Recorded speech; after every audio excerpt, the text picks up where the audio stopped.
Alright guys, back here at R-Cleseattool, try to help you guys use the new seat tool to make sure the seats aren't being cut too deep. I'm Travis. Lewis is going to demonstrate the new seat tool for us to kind of help you guys out and make life a little easier. Okay guys, what you're going to need is the exhaust tool.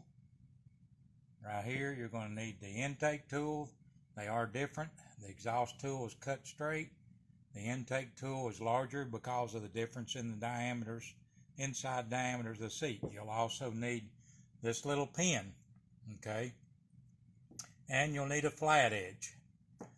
This kit comes either just the two. If you have the 2017 porting kit, this came in the porting kit. If you are not allowed to port, some sanctioning bodies are not allowed to port, then you'll need to get the kit with this pin, okay? Most guys from the flathead days have this little straight edge. If you don't, we have those available too. Now, what I would recommend is you take your head first, you flip it over, you slide this pin, and what this is for, this is to ensure that when they drive this up to do their porting, they're supposed to put this valve guide back in its original position with that little spring pin back all the way to the floor. So you put the pin in, you lay a straight edge, and you slide it across. It cannot touch that pin.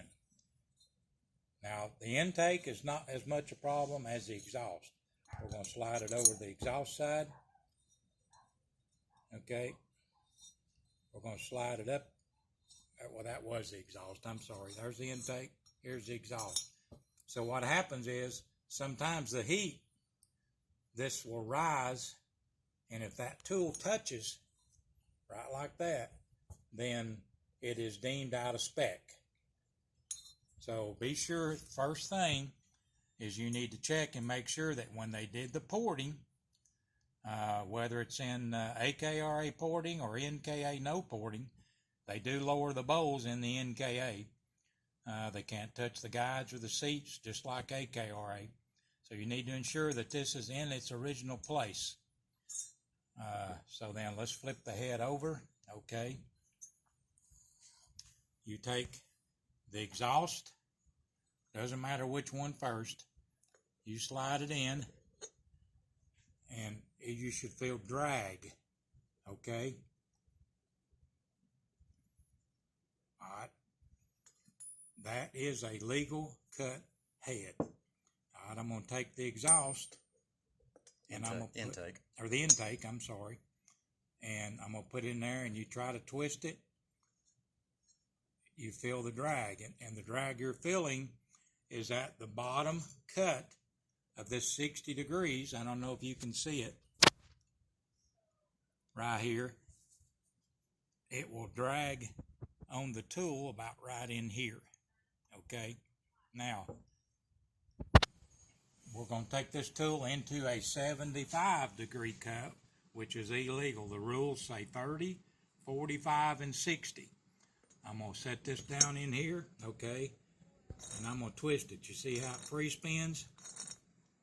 You can't do that on a legal cut 60. It drags. This is setting on the guide, and it free spins here because they've cut this so deep. Okay, now here is the exhaust. I'm going to put the exhaust in the legal cut 60 head. You can't spin it. See that? It's too tight. You can feel the drag. I take it over here and I put it in this. You see it spins free. You're dragging. This part of the tool is touching the seat. Guide. The guide, I'm sorry, and not the seat, and it's making a little bit of drag right there. But another thing you can do is get you some bluing, and what I do is I take the bluing and I would be real careful not to get any inside the guide. This is just the old head we use. And then take and run around the seat on both of them, okay? this will have a clear indication of where it's touching. Let me let it dry just a minute.